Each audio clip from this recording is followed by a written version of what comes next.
coming in. This is just its sloppiness, its ultimate sloppiness. But I suppose the show has to go on. It's acceptable.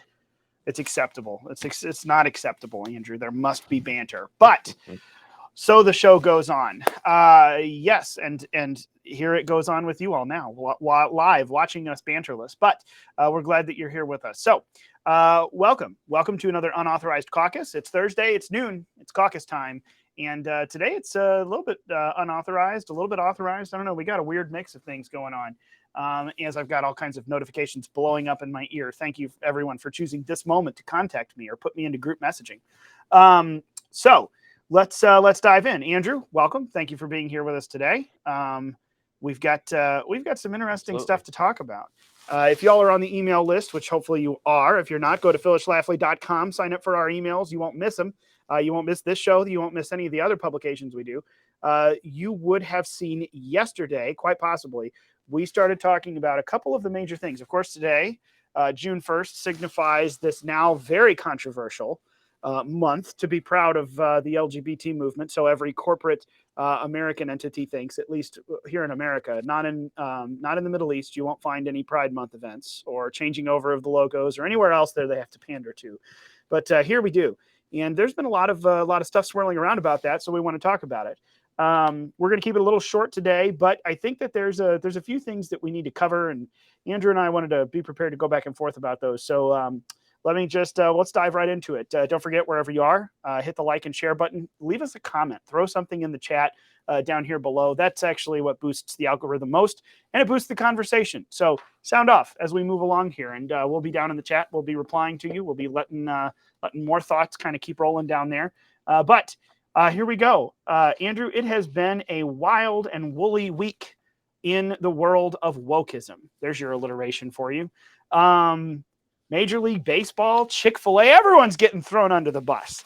Yeah, exactly. I just in case you haven't seen it, Major League Baseball, of course, I'm not sure. Maybe every club has a Pride Night. I'm not entirely sure about that, but the Dodgers are in big hot water right now for celebrating, in particular, one drag group who calls themselves the Sisters of Perpetual Indulgence. Basically, a drag group that's their whole shtick is to make fun of Catholicism and nuns. And this is, there's one thing is drag.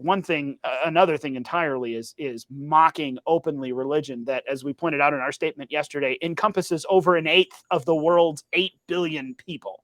Like that's a different line. Kind of like you talk about your own personal preferences versus the sexualizing of kids. For a lot of people, this is this is a bit much line.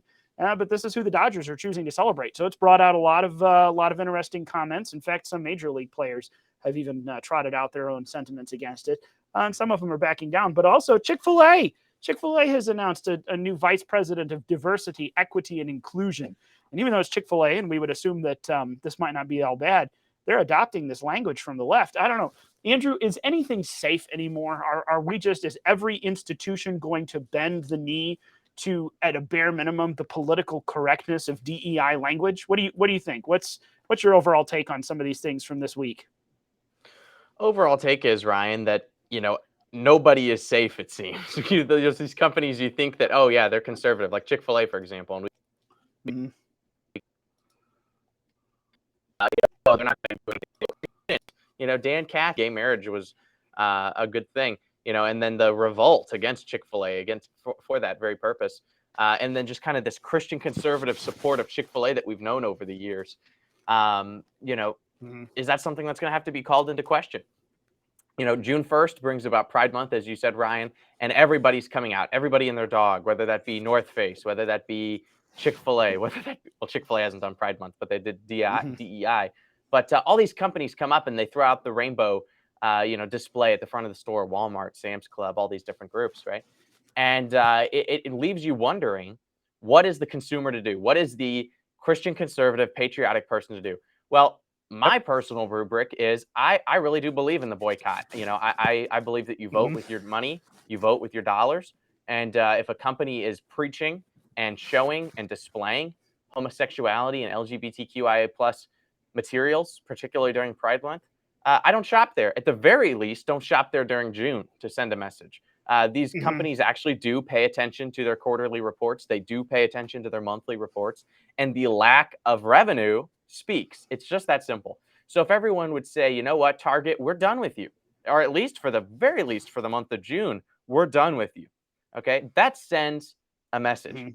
So my overall take in this is that it's a mind virus. Wokeism is a mind virus. And when we let it become mainstream to the point that it's become mainstream, where all these companies have gotten away with it, well, we might lose a little bit of revenue for a week while this is in the headlines, if that. But after that, we'll be okay.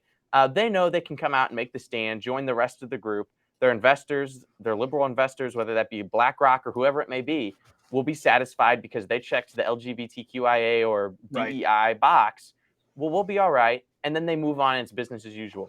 We can't let that happen. There has to be a holding of the line where we decide, you know what, not only are we going to boycott these companies, but we're also going to now go and invest and be a part of spending money with companies that actually uphold our values. And that's the hard part, because you actually have to go out and find them and research and invest in their product and buy it.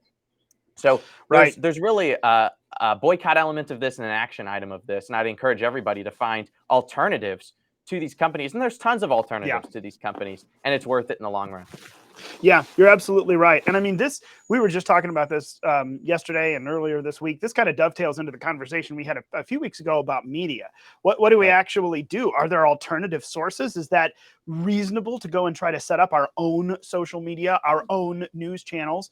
But when it comes to this, the answer is, yeah, we kind of have to. It's the same thing. I mean, to your exact point, if this is unacceptable by our standards, we have to respond, use our free speech to let these folks know what we do and do not want, to try to guide them as a market, as a free market would. And what is our free speech as consumers? The dollar. So this is really an opportunity to step in. And I think we started seeing that a lot in some other areas. I mean, I know that a lot of folks there have been others who have given the boycott a bad name, I would say, over the years, from just boycott this, boycott that, boycott. But you know what the reality is? That's what it is. I don't give my money to this product or this company anymore that hates my values. This is one of the things I love about Jeremy Boring and the Daily Wire, as they have come up with Jeremy's razors and Jeremy's chocolates and all the different things. Is what's the main line he uses? Stop giving your money to people who hate you. Give it to me instead. But I mean, really, stop going to Starbucks. Starbucks has made it abundantly clear, as a gun-owning American, as a pro-life Christian, I am not welcome in their stores, nor do they want my money. Fine, I'm not going to give you my money. I'll go and buy Black Rifle coffee, or I'll go and buy Caldi coffee here in St. Louis, or somewhere that doesn't, again, hate me. He's correct. Like, really, I am left to assume this Major League Baseball story kind of pulls the veil back. It's not just about supporting inclusion. And I think you and I and a lot of conservatives know that's never it. This is the slippery slope of what's the next thing and the next thing. Well, now we're mocking God openly at a Pride Night MLB event. It doesn't even have anything to do with gay people or straight people. This has to do with a group that mocks religion openly itself. This is far beyond just celebrating who you are and diversity and all the things that they tell us to do.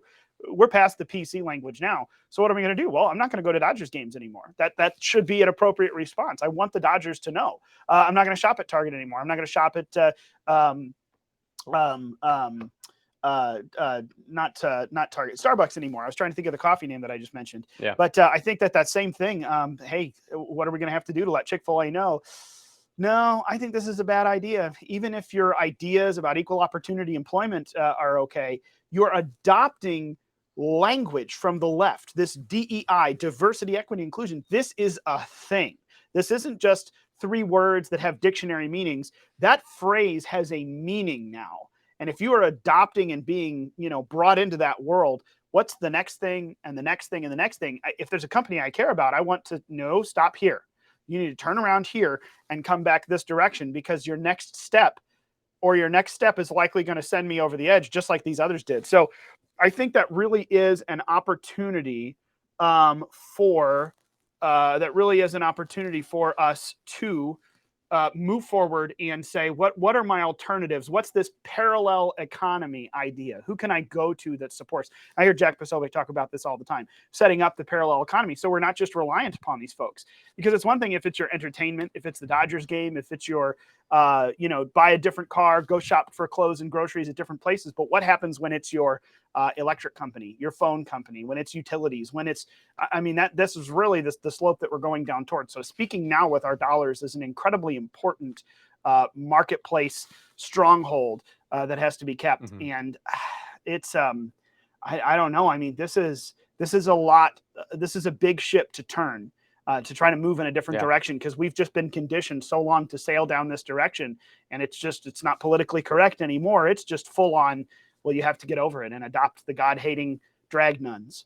This is nuts, but this is where we are. What tools? Can I speak to the Chick-fil-A thing? Go ahead. I was going to say, pipe in here, and then I want to ask a kind of a wrap up of where we go, what tools we've got. But yeah, pipe into the Chick-fil-A here. I just wanted to say I printed off a part from the website because, really the big thing that happened here was in the last week, Chick-fil-A came out and they announced that they are going to be not only, pursuing a DEI, diversity, equity, and inclusion path for their training and their hiring and how they operate as a company internally, but they also had some statements from this guy. And there's a picture of him here. Nice looking fellow. But Eric McReynolds, who is the Vice President of Diversity, Equity, Inclusion, and Chick-fil-A said on their website, quote, Chick-fil-A Incorporated has commitment to being better at together, meaning embedding diversity, equity, and inclusion in everything we do. Now, they go on to list some of the ways that they're going to implement that diversity, equity, inclusion, and being better together in everything that they do. And a lot of the things they list aren't necessarily bad at face value when you listen to it. Like, we're not going to discriminate based on, sex or race or background or religion or whatever. Sure. But the problem is they're using the terms. They're using the cookie cutter corporate system that has been pushed down by, frankly, cultural Marxists that want to push really anti-Christian, really in many ways it's anti-white type mentality that goes out and really fights against all of the Western values that we know and love. So it's not that not discriminating based on race, sex, or gender, or religious ethnicity, or religious background is a bad thing. Of course, that's not a bad thing. But Chick-fil-A using the buzzwords, using the corporate wokeisms and the acronyms and hiring somebody who they by title say Vice President of Diversity, Equity, Inclusion. You go to the website and it's chickfila.com/DEI. They're using the terms. They're playing a part of the game. They're trying to please people who are of this cultural Marxist leftist persuasion. And you can't do that by accident. You have to know what you're doing. And you can wrap it in nice words. You can wrap it by saying, we try to glorify God in all that we do. And it says that on the Chick-fil-A site. But at the end of the day, you can't put lipstick on a pig. And DEI is cultural Marxism. Right. And they're using the terms. They're playing the games. They're hiring people with the titles of Vice President of DEI. And they end up doing the exact same thing that all these other companies do. And it doesn't matter. So pushback then becomes necessary. So I'm disappointed in Chick-fil-A that they've done this. I was frankly surprised that they did it. And I think that pushback is necessary. I love Chick-fil-A. I have many people involved in the organization. And I think that it is a good organization, but this is a bad take and it's a bad move. And they need to know our opinion and feedback on it. Yeah, I agree. And I think that's action item number one for us today. If we're going to try to close this out with not just bleak, everyone is abandoned to sin and Marxism. And if we want to give people a sense of hope and forward motion, I think that action item number one is to recognize words matter. And to your point here, that you go and look at the Chick-fil-A DEI page. Well, it all looks about being the best we can be and serving each other and ensuring equal access to the opportunity to work and prove yourself. These are all good things, but by adopting the very term itself, it means something. You can't just use that term and say, well, that's not what we mean. That's what that term means. We have to be abundantly clear with ourselves, with people that we know, with companies that we're familiar with. Adopting the language, even if you think you're going to make your own thing out of it, has to be a no. We can't let that happen. There needs to be a stand taken against the language. And that's even where, we put it yesterday in our statement about this kind of in general. We got to hold the line against this radical shift in culture. And the wording is a part of that. Number one, No, we are not allowed to use those words. You can try to say that it's something else, but you're adopting this initial spearhead part of this cultural Marxist movement. That has to be a solid no, off limits. But I think number two is we have to band together in helping each other find places to go that actually give our alternatives. Because this, this is, we'll go back to what I just said a couple of minutes ago. I think that boycotting, at least for the last several years, has kind of gotten a little bit of a bad name because of a lot of groups who just boycott this, boycott this, boycott this. But the reality is, if it's done correctly, boycotting works. I mean, look at the Bud Light numbers now after their massive fallout over the transgender spokesperson, although spokesperson might be a little bit strong. But after that marketing campaign, what are they down now? Over 30% in sales. That if it weren't Anheuser-Busch or AB InBev, 30% sales on a certain brand, that's like a death knell to a company. I don't know if you can come back from something like that. 30-40% means your company's, at risk of going under. So it can work. It has a good possibility of working. We just have to be consistent and unified in what it is that we're standing against and who we're standing against. But part of that means there needs to be options to move to. And that's where I wonder, have you, I'm going to go ahead and put something out that I haven't actually used personally, but I'm going to start using now. Andrew, are you familiar with this program called Public Square? Have you used it at all? Yeah. Yeah. Okay. Yeah, I have. I know of it, but I've never used it. But I was going to say, we need to look for tools like this. Need to start actively using these things to go and find. And the whole point of this, they call it America's Marketplace. I hear Posobiec talk about this, Charlie Kirk, Real America's Voice, Turning Point, Newsmax, Tucker Carlson. They have referenced this as a go and find companies that do line up with your values. Go and find places where you can spend your money, whether it's your cell phone carrier, clothing buyer, coffee company, that do, at least at a very bare minimum, represent a respect for your right to free speech and not censorship and cultural Marxism and moving down this one directional path of an agenda. These are the kind of tools I think that we need to use and share with each other once we become aware of it.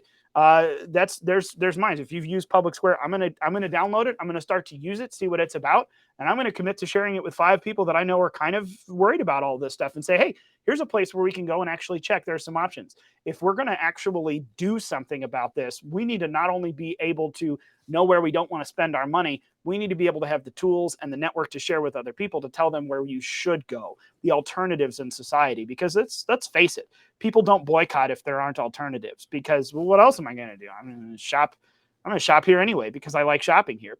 Whether it's lazy or whatever it is, I feel like that happens most time. People lose their steam over a boycott because it's not easy. Well, let's find tools to make it easier. Let's share those tools with other people and go, you know what? I can change my supplier for fill in the blank. I'm going to go ahead and do that because I really don't like giving my money to these people.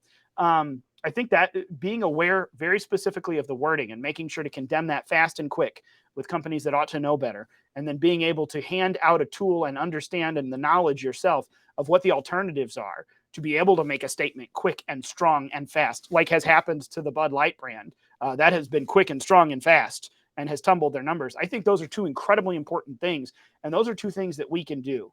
Not to just sweep stuff like Chick-fil-A's new VP under the rug. Oh, it's okay. They don't really mean what everyone else means. No, they need to know that's an unacceptable, use of language.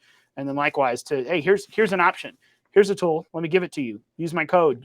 Go here and do this thing. And then let's all together try to change our habits based on that. I think that these are the 2 most important things that we need to understand as we see all of this stuff from baseball to Chick-fil-A to Target to, the beer selection of the nation. Like, we need to understand what the words mean and that they mean something, and then what our alternatives are, because this is our speech.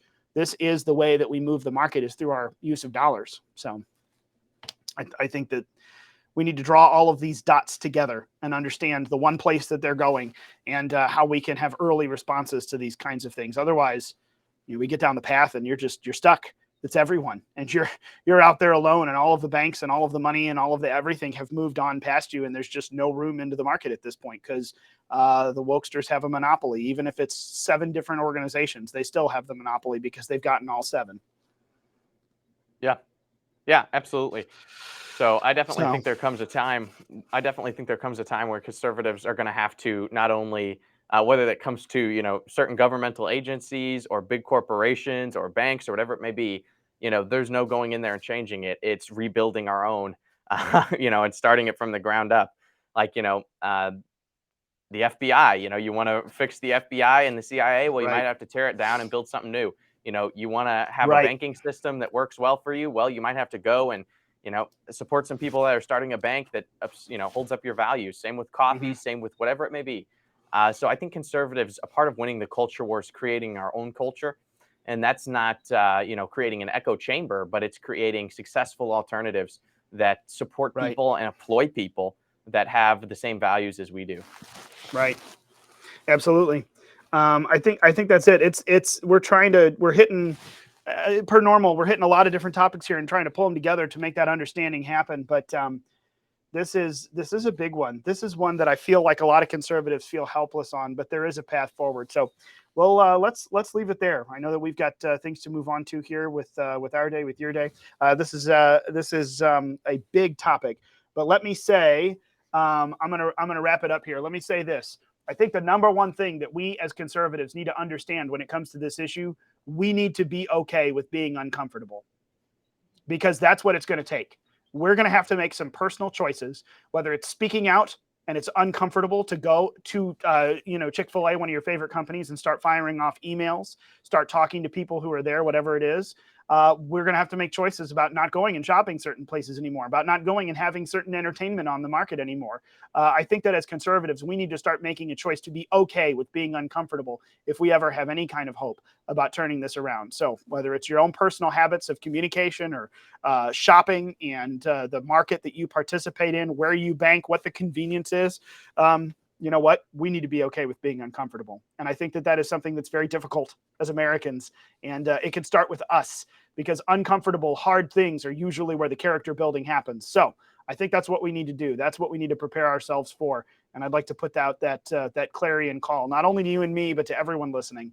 I think that's a very big deal. Be okay with being uncomfortable. Find some tools. We're going to post one or two down here in the links for everyone to use to find those alternatives. And then also be aware, the wording alone is a big deal. Don't let anyone tell you otherwise. So yeah, I think that does it. We'll go ahead and wrap it up there today before we offshoot into something else, and we either start placing a Chick-fil-A order before it's too late, or bashing the Dodgers because they're a horrible baseball club, and the Cardinals are obviously the best. Well, we don't need to get into the weeds on any of these things. So we'll wrap it up for today. But thank you, Andrew, for being with us. Thank you, everyone, for watching. Thanks for being here, being willing to take this time, and being willing to be uncomfortable with us. I think that's what we got to move towards. So this is a big deal, but this is the very heart and soul of our nation that we're talking about. The hope that we have for moving forward, I think, rests on this more even than any political or economic decisions that we make.